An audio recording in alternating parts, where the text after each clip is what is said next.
Bismillahirrahmanirrahim. Assalamualaikum warahmatullahi wabarakatuh. Baik, saya akan memperkenalkan diri.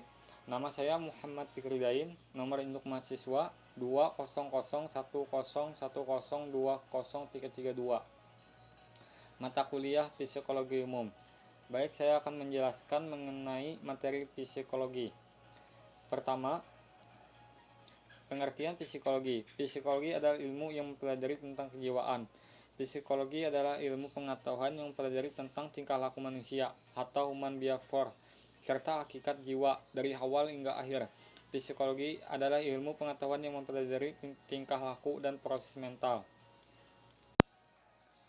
Baik, selanjutnya ruang lingkup psikologi. Ruang lingkup psikologi terbagi menjadi dua, yaitu psikologi umum dan psikologi khusus. Psikologi umum yaitu menyelidiki dan mempelajari segala aktivitas psikis manusia pada umumnya. Yang kedua, psikologi khusus yaitu menyelidiki dan mempelajari segala segi khusus aktivitas psikis manusia. Selanjutnya, manfaat psikologi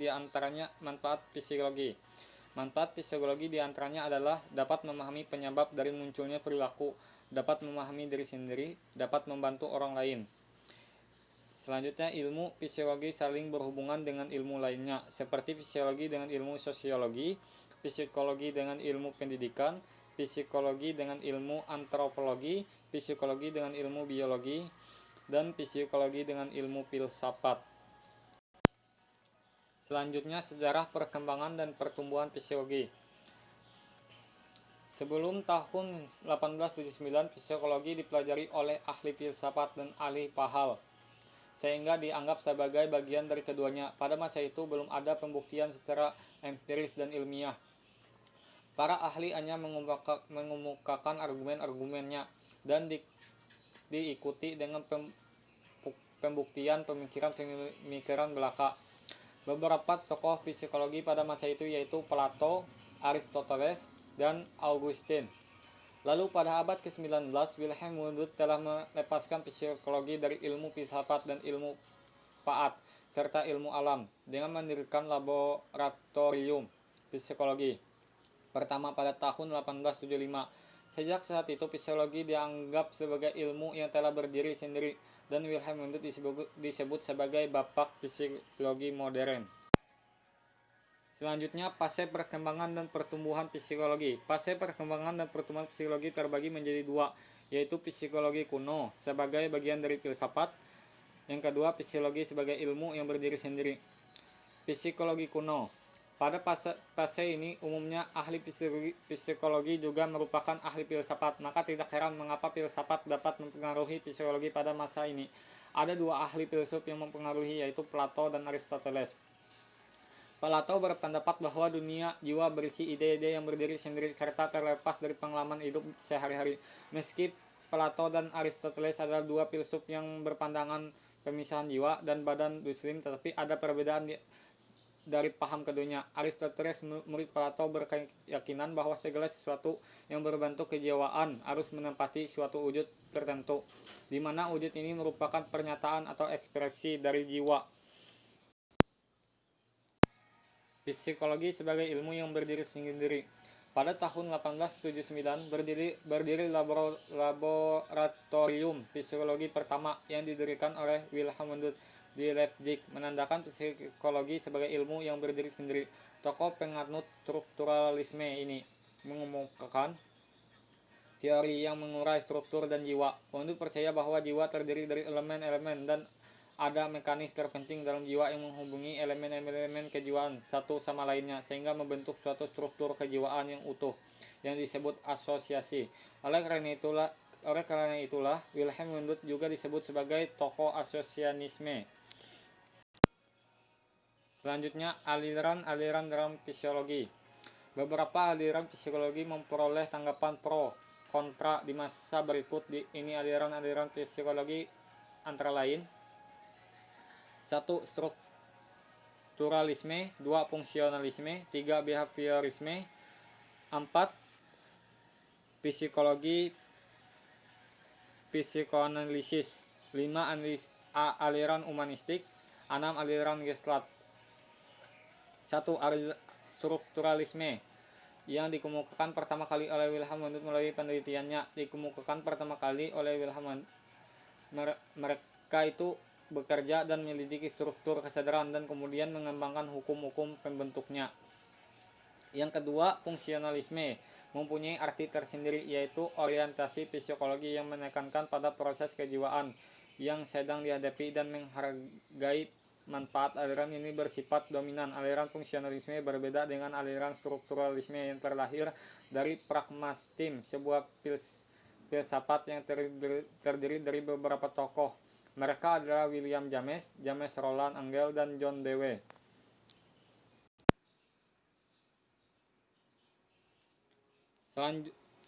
Selanjutnya, perkembangan manusia.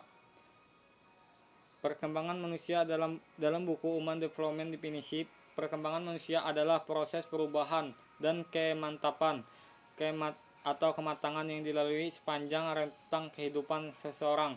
Tujuan ilmu perkembangan ini agar manusia lebih mengerti tentang dirinya. Beberapa faktor yang mempengaruhi perkembangan menurut Papalia et dalam buku Human Development adalah: pertama, keturunan nurtur; kedua, lingkungan nurtur; ketiga, kematangan.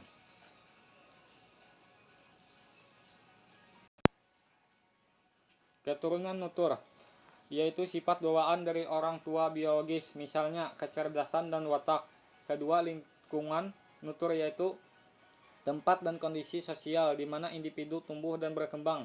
Ketiga, kematangan, kesiapan individu untuk menguasai keterampilan baru, misalnya kematangan otak dan tubuh pada fase anak-anak awal sehingga mempunyai kemampuan untuk berjalan dan berbicara.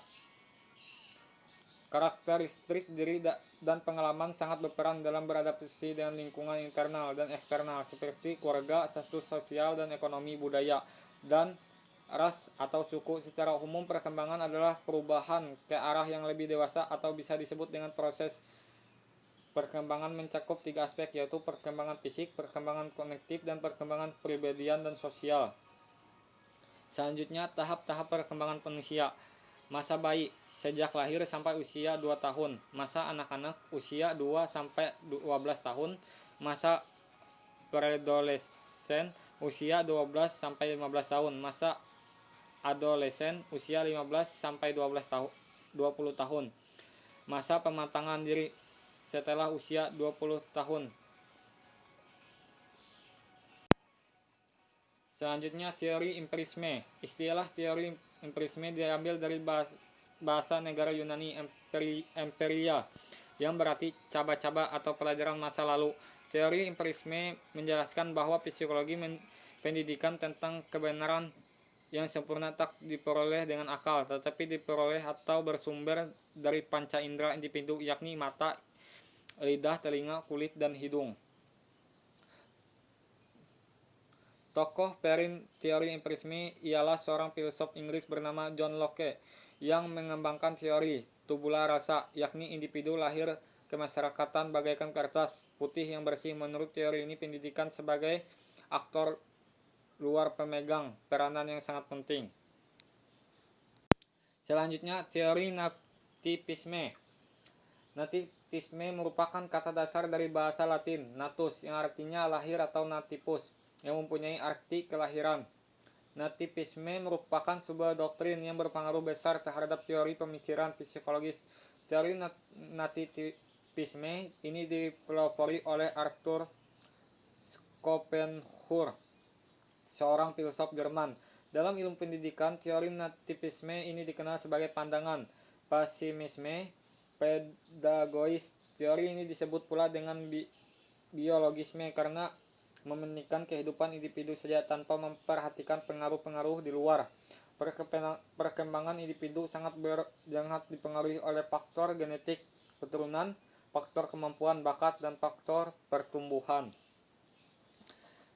Selanjutnya, teori konvergensi. Aliran konvergensi berasal dari kata konvergen, artinya bersifat menuju satu titik pertemuan. Aliran ini berpandangan bahwa perkembangan individu itu baik dasar bakat, keturunan maupun lingkungan. Kedua-duanya memainkan peran yang sangat penting. Perintis aliran konvergensi adalah William Scarf. seorang ahli pendidikan bangsa Jerman yang berpendapat bahwa seorang anak dilahirkan di dunia disertai pembawaan baik maupun pembawaan buruk. Selanjutnya, gejala jiwa campuran. Gejala jiwa campuran terbagi menjadi 3. Yang pertama, perhatian. Perhatian adalah reaksi umum yang menyebabkan bertambahnya aktivitas, daya konsentrasi dan fokus terhadap suatu objek, baik di dalam maupun di luar dirinya. Perhatian merupakan konsentrasi atau pemusatan kesadaran yang diarahkan pada suatu atau sekumpulan objek. Macam-macam perhatian antara lain: perhatian spontan dan disengaja, perhatian statis dinamis, perhatian konsentratif distributif, perhatian sempit dan luas, perhatian fiktif dan fluktual. Faktor-faktor yang mempengaruhi perhatian yaitu pembawaan, latihan, dan kebiasaan, kebutuhan, kewajiban, keadaan jasmani, keadaan jiwa, suasana di sekitar, dan kuat tidaknya perangsang dari objek itu sendiri. Yang kedua, kelelahan. Kelelahan adalah suatu keadaan atau kondisi baik jasmani atau fisikis, bukan suatu dorongan tertentu. Namun demikian, kelelahan mempunyai pengaruh yang besar terhadap kehidupan manusia. Karena alasan itulah, kelelahan dimasukkan di dalam gejala jiwa campuran. Macam-macam kelelahan antara lain kelelahan jasmani dan kelelahan rohani. Teori kelelahan yaitu teori intoksinasi dan teori biologis. Selanjutnya, sugesti. Sugesti adalah suatu proses di mana seorang individu menerima suatu pernyataan dari orang lain tanpa ada kritik terlebih dulu. Pada abad ke-19, teori William James menggunakan kata suggest dan suggestion mendekati makna dalam percakapan sehari-hari. Secara harfiah diartikan memberi saran kepada orang lain, dan itu mengacu kepada pikiran seseorang. Secara tingkat, sugesti dimasukkan sebagai proses psikologis di mana seorang membimbing pikiran, perasaan, atau perilaku orang lain. Sugesti dapat dibedakan menjadi 3 jenis, yaitu sugesti kerumunan, sugesti negatif, dan sugesti parastis. Cara menyugestikan yaitu membujuk, memuji, menakuti, dan menunjukkan kekurangan dan kelebihan. Sugesti mempunyai peranan penting baik dalam kehidupan pada umumnya maupun di sekolah. Dengan adanya sifat-sifat sugesti dan kepemimpinan, maka akan terjadi: 1. Pemimpin banyak disenangi anak buahnya. 2. Adanya kepercayaan besar kepada pemimpinnya. 3. Pemimpin akan dihormati, dituruti, dan diperhatikan segala perintahnya. Adapun dalam lingkungan sekolah akan memberikan kemungkinan pertama, anak-anak hormat kepada pimpinan atau guru. Kedua, anak-anak mempraktikkan pelajaran yang diberikan. Ketiga, anak-anak akan bersungguh-sungguh dalam melaksanakan perintah yang diberikan oleh gurunya. Selanjutnya, metode penyelidikan dalam psikologi. Metode ilmiah juga dapat diartikan sebagai metode penyelidikan karena menggunakan penyelidikan untuk memperoleh kebenaran. Metode ilmiah dianggap metode yang ilmiah karena mengarah pada bentuk ilmu pengetahuan, sementara metode non-ilmiah berdasarkan kekukuhan pendapat, otoritas, intuisi, rasionalisme, dan empirisme, berbentuk ilmu pengetahuan berdasar pada akal sehat yang selanjutnya disebut dengan istilah common sense dalam memperoleh fakta-fakta pengetahuan yang tentang tingkah laku yang khusus dalam situasi yang ada hubungannya dengan tujuan praktek pendidikan di sekolah. Sebagaimana yang sudah disebutkan di atas, psikologi pendidikan akan menggunakan metode penelitian psikologi sebagai berikut. Yang pertama, metode observasi. Kedua, metode observasi naturalistik. Ketiga, metode eksperimen. Keempat, metode tes. Kelima, metode kuesioner. Keenam, metode interview. Ketujuh, metode studi khusus. Ke-8, metode penyelidikan klinis. Ke-9, metode sosiometris. Selanjutnya, aliran-aliran psikologi. Aliran psikologi terbagi menjadi 9. Yang pertama, aliran psikologi strukturalisme. Yang kedua, aliran psikologi fungsionalisme. Yang ketiga, aliran psikologi asosianisme. Yang keempat, aliran psikologi dalam. Yang kelima, aliran psikologi behaviorisme. Yang keenam, aliran psikologi ormik. Yang ketujuh, aliran psikologi Gestalt. Yang ke-8, aliran psikologi humanistik. Yang ke-9, aliran psikologi kognitif.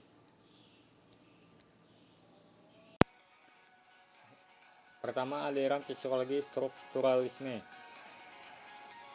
Pertama kali dikemukakan oleh Wilhelm Wundt pada tahun 1879 yang dikenal sebagai Bapak Pemberi Psikologi. Terbentuknya aliran ini didasari pada pendapat bahwa psikologi sudah seharusnya mempelajari jiwa dari segi unsur-unsur di mana jiwa tersebut tersusun. Menurut Wundt, objek utama dalam psikologi untuk menganalisis elemen-elemen mental adalah kesadaran, pengalaman, kesadaran. Oleh Wundt dibagi atas dua bagian, yaitu penginderaan dan perasaan. Yang kedua, aliran psikologi fungsionalisme. Fungsionalisme merupakan reaksi terhadap aliran strukturalisme tentang tanda-tanda keadaan mental. Pelapor aliran ini adalah salah seorang tokoh psikologi Amerika bernama William James. Paham ini menentang bahwa manusia harus dipandang secara menyeluruh. Apa yang dilakukan manusia sebagai aksi adalah hal yang kompleks yang merupakan manifestasi dan jiwa dan mempunyai maksud tertentu, bukan hanya disebabkan oleh suatu hal. Tokoh-tokoh aliran fungsionalisme antara lain adalah William James, John Dewey, James Bacon Center, dan Woodward. Yang ketiga, aliran psikologi asosiasionisme. Asosiasionisme adalah aliran yang banyak menekankan pada hukum-hukum asosiasi untuk menerangkan berbagai gejala kejiwaan. Aliran ini dapat dibagi menjadi dua bagian, yakni asosiasionisme lama dan asosiasionisme baru atau New Associationism. Keempat, aliran psikologi dalam. Aliran psikoanalisis merupakan pandangan yang mengaitkan kemajuan di bidang kedokteran. Aliran psikoanalisis ini diungkapkan oleh Sigmund Freud yang merupakan seorang ahli filsuf. Sigmund Freud sampai saat ini disebut sebagai bapak psikoanalisis. Manusia sangat dipengaruhi oleh alam kesadaran dan gangguan mental. Terletak pada ketidaksadaran ini, kesadaran hanyalah sebagian kecil saja dari kehidupan mental, sedangkan bagian terbesarnya adalah ketidaksadaran atau alam bawah sadar. Tokoh-tokoh dalam aliran ini antara lain Sigmund Freud, Alfred dan Charles Jung. Yang kelima, aliran psikologi behaviorisme. Behaviorisme dalam kurung sering disebut teori tingkah laku, adalah teori perkembangan perilaku yang dapat diukur, diamati, dan dihasilkan oleh respon pelajar terhadap rangsangan. Tanggapan terhadap rangsangan dapat diperkuat dengan umpan balik positif atau negatif terhadap perilaku kondisi yang diinginkan. Ciri utama dari behaviorisme adalah menggunakan pendekatan objektif dalam mempelajari manusia berdasarkan pendekatan yang mekanistik dan materialistik. Untuk memudahkan mengenal teori belajar behavioristik dapat dipergunakan. Ciri-cirinya yaitu mementingkan pengaruh lingkungan.